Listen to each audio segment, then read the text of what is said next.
Yo mga pare, what is good? Welcome back to Joshon Point. No? So kung pare, kung nakikita ninyo, no, nasa ibang lugar na naman tayo. No? Nasa Thailand tayo ngayon pare. No?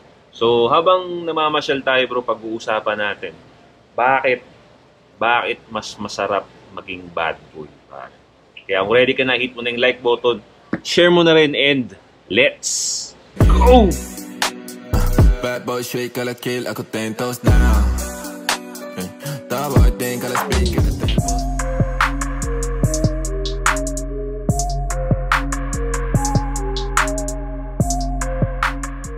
So mga pare, medyo maulan lang dito sa Thailand ngayon.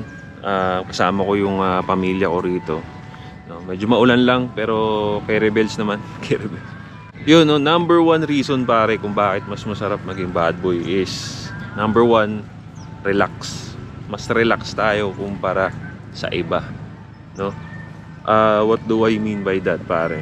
Isa sa mga pinakasigurado nakaramdam ka na or tinamaan ka na ng reality. Okay? Reality. Now, pag alam mo na yung reality, tinamaan ka ng reality, anong nangyayari sa'yo pare? No, reality is harsh diba? Harsh ang reality pare. Susubukan ka talaga ng reality, hindi madalas positive ang reality. Minsan sasabihin sa'yo ng reality na ito, may kulang ka pa. So, binugbog ka ng reality. So, ano ngayon ang gagawin mo bilang bad boy? No? Anong gagawin mo pag tinamaan ka na ng reality? Anong madalas natin ginagawa? Pinaghahandaan na natin. Diba? Pinaghahandaan na natin yung dapat natin gawin para maging ready tayo sa reality. Diba? Kung nalagpasan mo na lahat ng pagsubok, no? Nalagpasan mo na lahat ng pagsubok, napaghandaan mo na lahat ng pagsubok, may instances pare na minsan mapipredict mo kasi alam mo na yung reality, alam mo na yung mga mangyayari, brad. Diba? Alam mo na yung mangyayari. So, doon papasok kayo na relax na tayo. Alam mo na yung reality. Oy, sir, where are you going? Where are you going? Kumakulit. Relax ka na, no? Basa mo na yung galaw basa mo na yung mga nangyayari. Kaya relax ka na, alam mo na yung consequences ng mga nangyayari at ready ka na rin doon. Kaya anong mangyari? Relax ka na. 'Di ba? Ano ba kadalasan pag ready ka, or for example sa exam, nag-aral ka ng mabuti, kahit anong lumabas sa exam alam mo, relax ka, 'di ba? Yung mga tao nga kapag aral, pinaghandaan yung exam, relax. 'Di ba? So, yun yung pare, mas relax tayo. Ay, mas masarap maging bad boy kasi alam natin, tinamaan na tayo ng ng realidad diba? So alam na natin dapat natin gawin. Kung ano man yung dumating na surprise, handa na tayo. Mas relax tayo pare. Right? Parang ganda nito. Ang display sa kwarto. Muay tayo.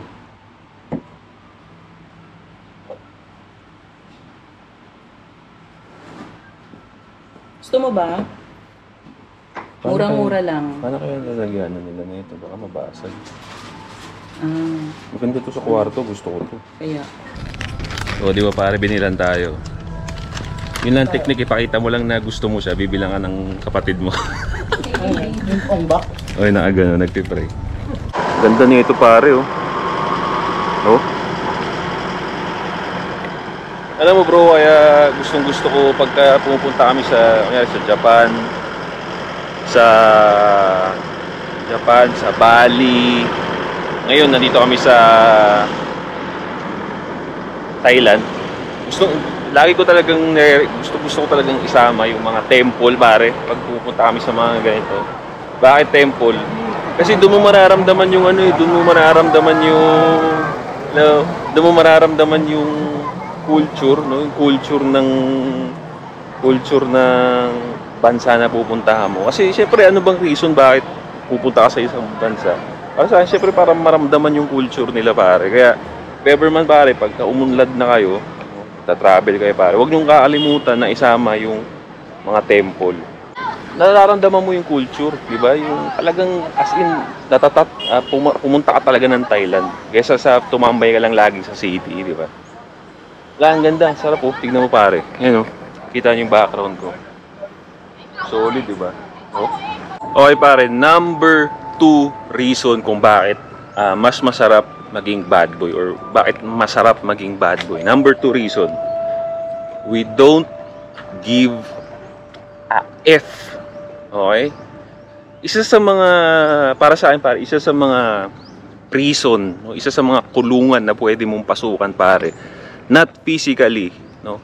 But mentally and emotionally pare, is ang baguhin ng sarili mo, no?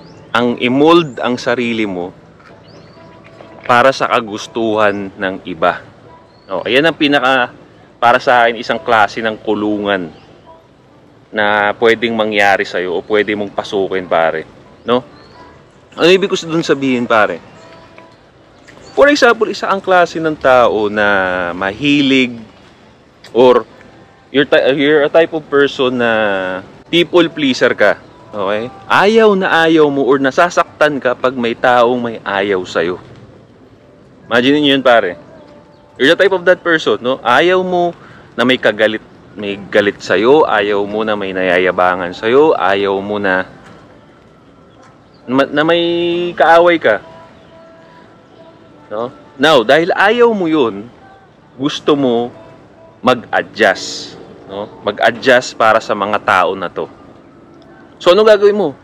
Babaguhin mo yung ugali mo, babaguhin mo yung roots mo, para lang sa taong in the first place, ayaw sa'yo. Or hindi ka kilala, or ayaw, or hindi ka gustong makilala. Buray mo yun pare. Now, paano pagka maraming tao, or maraming tao ang ayaw ka naman makilala, pero, or ayaw sa'yo, ayaw ka rin makilala, paano pag ganun? Ibig sabihin, bawat tao pare na makikisalamuha mo, babaguhin mo yung sarili mo. Or kung hindi mo man mabago yung sarili mo, masasaktan ka kasi, bakit ayaw nila sa akin? Buray mo pare, no? Sobrang sensitive mo, to the point na kinukulong mo yung sarili mo. Okay? Wala kang freedom pare para sa akin kung masyado kang sensitive, kung masyado kang people pleaser. No? At yan ang advantage ng, para sa akin, ng pagiging bad boy. No? Wala tayong pakailan pare sa mga taong wala namang, hindi tayo gustong makilala, wala namang pakinabang sa hassle natin, sa buhay natin, di ba? Now, hindi naman tayo nagsasalita dito ng tapos. Paano pag yung tao na to may potential na maging partner natin or maging business partner natin? That's the time na medyo beneficial yung pag-a-adjust. Okay, may reason, no, kung bakit ka mag-a-adjust. Pero sa mga taong wala namang pakinabang sa future natin, bakit tayo mag-a-adjust, pare? Okay? Magiging ikukulong mo lang yung sarili mo, no, sa idea na lagi kang mag-a-adjust sa mga tao na to, which is not good, di ba? Iyan ang problema ng pagiging nice guy, di ba? You want to look nice sa mga taong wala namang pakialam sa iyo, di ba? So yun ang advantage natin pare. We don't give a F. Okay? We don't give a F sa mga taong walang pakialam sa atin at walang pakinabang sa atin pare. Alright?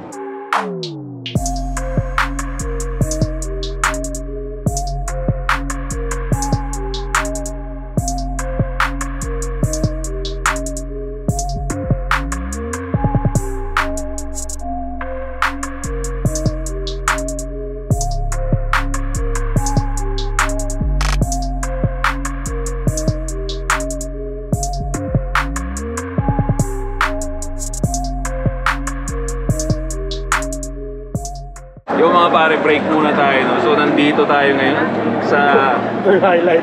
Ratchadam. Basta yan. Nakakalitong basahin yung pangalan ng stadium pare. Pero ito yung isa sa mga highlight ng trip namin dito sa Thailand is to watch a live Muay Thai fight, no? So saan ka ba makakapanood ng legit na Muay Thai fight? Siyempre sa Thailand na mismo, no? Alam niyo ba na ringside tayo? Ha? Alam niyo na ringside tayo? Alam ko na ringside tayo. Ito talaga pinili natin. Tapos ringside pa pare, sobrang legit bro.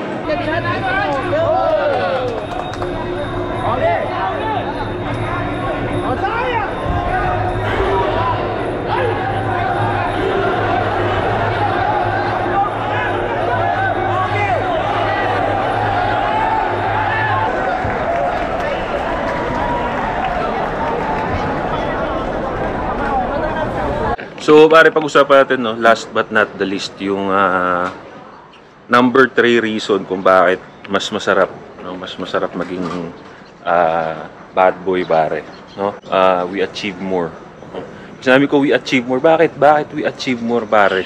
May connection siya, pare, dun sa number 2 example natin, di ba? Sabi natin, number 2 example ko bakit mas masarap maging bad boy is we don't give a F, di ba? We don't give a fuck sa mga taong walang pakialam sa atin, walang may ambag sa atin. Now, if you have pag meron kang ganong mindset, pare, gagawin mo yung gusto mong gawin, gagawin mo yung gusto mong ma-achieve, no? Hindi ka papapigil sa kung ano yung gusto nila sabihin, hindi ka papapigil sa mga komento ng ibang tao sa gagawin mo. Diba? So, what leads to that attitude, pare? May attitude ka na go-getter, yung gagawin mo lang yung gusto mo, pare, you will achieve more. Diba? Kasi isa sa mga, para sa akin, isa sa mga pinaka magandang lesson, isa sa mga makukuha mo, pare, pagka alam mo, marami kang sinusubukan, marami kang tinatry, is what? Experience, pare. Experience ang pinakamagandang teacher, no? Ika nga nila, one of the best teacher is experience, no? Kung ikaw isa kang tao na ayaw mong, nahiya kang gawin yung mga gusto mong ma-achieve, ayaw mong umpisahan yung mga gusto mong ma-achieve kasi iniisip mo yung komento ng ibang tao sa'yo. Katulad nga ng example natin kanina, di ba? Kung isa kang tao na gano'n, masyado mong dinadamdam yung komento ng ibang tao sa'yo, ayaw mong umpisahan to, ayaw mong mag-start ng business na to, ayaw mong umpisahan tong side hustle na to kasi nag-aalala ka sa isipin ng ibang tao. Sa tingin mo, may makukuha kang maganda sa buhay. Hindi mo inumpisahan eh. Di ba, pare? Pero isa kang tao na, yun nga, wala kang pakialam. Gagawin mo yung gusto mo. Ito yung naramdaman mo na sa tingin mo, magkiklik, sa tingin mo, makakadagdag sa income mo, ginawa mo. Okay? Hindi man siya nag-succeed. Pero ano makukuha mo? Experience, pare. Alright? Yan yung lamang natin sa mga, alam mo yun, sa mga puro komento lang, no? Puro side comment lang, walang ginagawa. Ang lamang nun sa mga taong go-getters, experience. Mas marami akong experience sa'yo. So that means, no, mas marami akong alam kaysa sa'yo. Diba? So, we achieve more, pare. Sa tingin ninyo, pare, sa tingin ninyo yung mga taong pinakamayayaman ngayon sa mundo, no? Mga top riches sa mundo, yumaman dahil takot sila sa komento ng ibang tao sa kanila. Takot sila sa mga side comment. Hindi naging inumpisahan nila yung business na yun kasi yun yung sa tingin nila na tama. Malamang may mga nagkomento sa kanila, wag yan, pare, medyo, mahirap atang umpisahan yan. Hindi, pare, wag dyan kasi parang, ang dami matang masasagasaan dyan. Di ba? Sa tingin mo, kung nakinig sila sa mga ganong komento, na-achieve nila yung dapat nilang ma-achieve. Hindi. No. Hindi. So, yun, pare, no, yun yung mga bagay kung bakit mas masarap, no, maging bad boy, pare, para sa akin. No, yun yung mga traits natin na lagi natin pinag-uusapan dito, no, sa channel ko na pag pinaulit-ulit mo sabihin sa'yo, pare, sa sarili mo, gano'n naman talaga no? Pag pinaulit-ulit mo, magagawa mo diba? Pag pinapaulit-ulit mo, parang pag ginawa mong habit ang isang bagay, pare, nagiging swabe talaga yung galaw mo. Alright? So yun, pare, that's it for today's video, no? Maraming salamat sa pagtambay, pare. Leave a comment down below kung anong masasabi ninyo, reaction, no? Gustong-gusto ko talaga pag-usapan yung mga ganitong bagay kasi ako mismo bilang gumagawa rin ng mga content na to, natututo rin ako, pare. Hindi ko lang to sinasabi kasi nga alam ko na to, perfecto ko na to. Hindi. Sinasabi ko rito para sa sarili ko din, para matuto rin ako, no? Na ginagawa ko naman na. So yeah, mga pare, thank you so much for watching. This is Joshon Point. See you next time. Boom.